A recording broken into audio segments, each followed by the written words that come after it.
This is the December enhancement for VQ Manager from Skillwise. I'm going to list all the enhancements as they appear on the document that's been emailed out to everybody. The first one that we're going to look at is the twisties in the folders in the file library.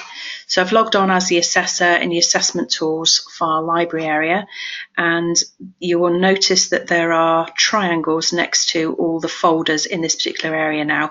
They do appear in other tabs in other areas, so wherever you see a triangle you can use them to open and close that particular table. So you'll see here I've got the health and social care open, and then if I click on the triangle it closes again. The next development is in respect of some reports. These are available for assessors, IVs, line managers and also centre administrator. The reports are found on the user activity area in the reports tab. The first one, which is users who logged in, now has a new drop down section so that you can actually filter by employer previous to running the report if you wish. A new report which is called Learner Evidence shows you additional information that you couldn't find previously, and the information is the number of pieces of evidence loaded for the learner, how many pieces of evidence are waiting for the expert witness or the evidence witness if you have that function switched on in your centre, any evidence that's waiting for action from the assessor, and any evidence item that has been sent for verification, so you can just see the numbers that have been sent across. The last column shows you the date of the last submission of a piece of evidence for that particular learner. Another new reporter in the user activity area is called the Learner Activity Log Entries, and this one gives you some information in respect of the activity logs that have been added for the learners. And this one shows you the number of activity logs and which ones were loaded by the learner, by the assessor, by the IV, and also the EV if that's used.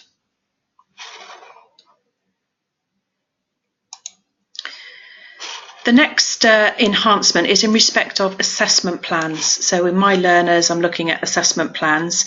This is an assessment plan that's been previously assigned to a learner. The way that the portfolio worked before was there was a tick box to ask you if you wanted your learner to read and acknowledge that they'd been sent the assessment plan. We now have a new message in that area there. So if you don't tick the box to say that you want your learner to confirm that they've read the assessment plan, a new message appears just basically saying the learner confirmation is not required, just so that it's not an empty box and you're left wondering whether or not you did actually ask for their confirmation or not.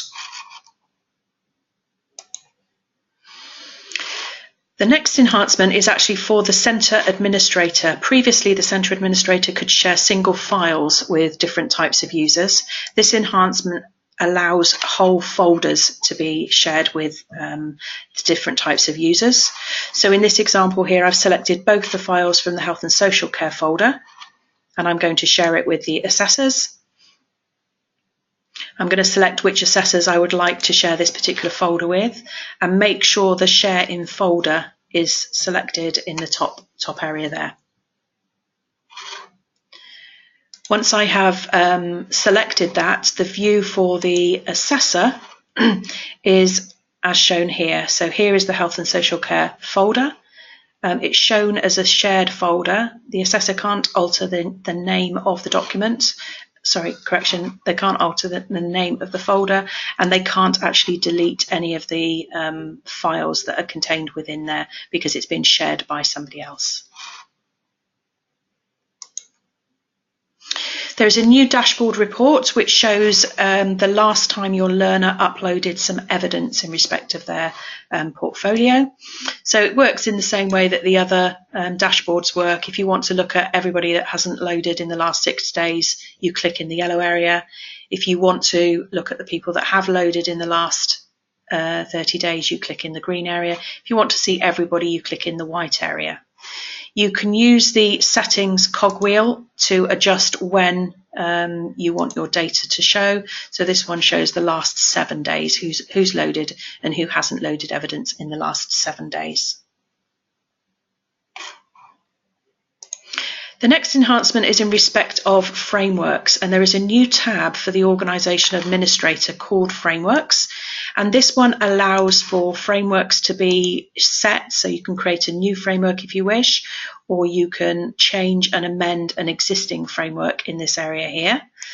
A framework is a group of qualifications that when a learner does a particular qualification framework, they will always cover certain qualifications in that framework. Once you have saved your framework, when you come to assign them to the actual learners, adding a new framework is located in the new user page, and you would select in exactly the same way that you did previously for the qualifications. You would select a start date and an end date for the whole framework. And if any default units have been assigned against those particular qualifications, you can tick this box here. We can see it's greyed out, so no default units have actually been assigned. And then we click on the assign framework. A pop-up then appears and will tell us all of the qualifications that have been set up within that particular framework, so that you can confirm that you're happy with that information there.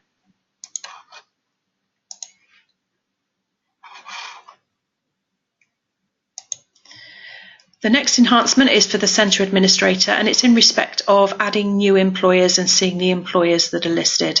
Previously, you could only see the curriculum areas and new curriculum areas, and in order to add or edit an employer, you had to log in as an organisation administrator. These are now visible and editable for the centre administrator too.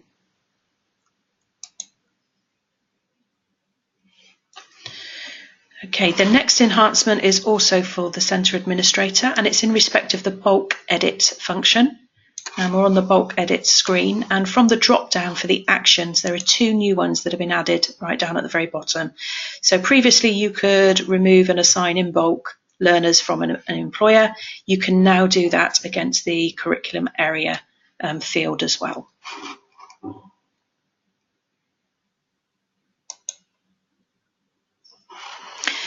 The next development is in respect of loading evidence, and when a piece of evidence is uploaded either by a learner or by an assessor, when you come down to the bottom of the page, if no file has been uploaded in respect to that piece of evidence, when you select the button down at the bottom, you'll have a pop-up reminder just asking you whether or not any file should have been uploaded in support of the piece of evidence. If it's absolutely fine and you don't want to upload a piece of evidence, you just click OK. If you have forgotten to upload a piece of evidence, you click cancel and then go back into the page and add your files to the particular piece of evidence before you submit to assessor down at the bottom.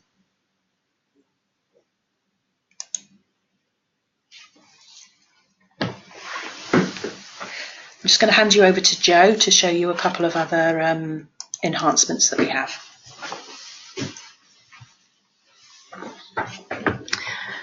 So I'm just going to take you through the last two, and the first one of these is with the archiving of qualifications.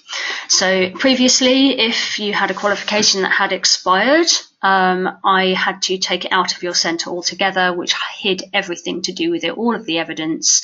The learner couldn't access that anymore, and neither could anyone else. The archived function lets you hide those qualifications partially, but let the learners still see their evidence, let the EQA still access that evidence. It does hides the qualification from the assessors in the same way that if you archive a learner, that's hidden from the assessor. It also hides it from the list for centre admin when you're creating a new learner.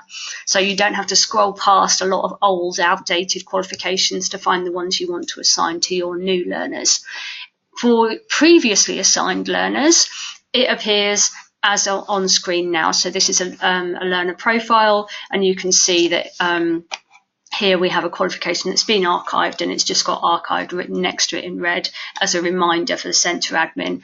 That same labelling will appear in the IQA and EQA user profiles. And the other one is the linking of IQAs to specific learners. and qualifications. So the current system allows you to link the IQA to the assessor. They then automatically see all of the qualifications and all of the learners that assessor is working with. If you're happy with that, and if that works for you, that's fine. You can leave your centre as it is now, and nothing will change for you. If you would like, though, you can request for this change to be switched on. You can ask Kari or I to do that for you. When it's switched on, the user profile for the IV or the IQA just changes slightly, as I'm going to show you. So rather than having associate with assessors, we have a table called associate with users, and within there you can select the learners and the assessors that you want that IQA to see. And a bit further down the page, you can then also select the qualifications you'd like that IQA to see. So for instance, if you have an IQA who just works with functional skills, you can just tick functional skills, everything else will be hidden, and it will clean up their to-do list quite a lot. That's all of the updates for this time. So yeah, if you have any questions, please feel free to contact us. Thank you very much.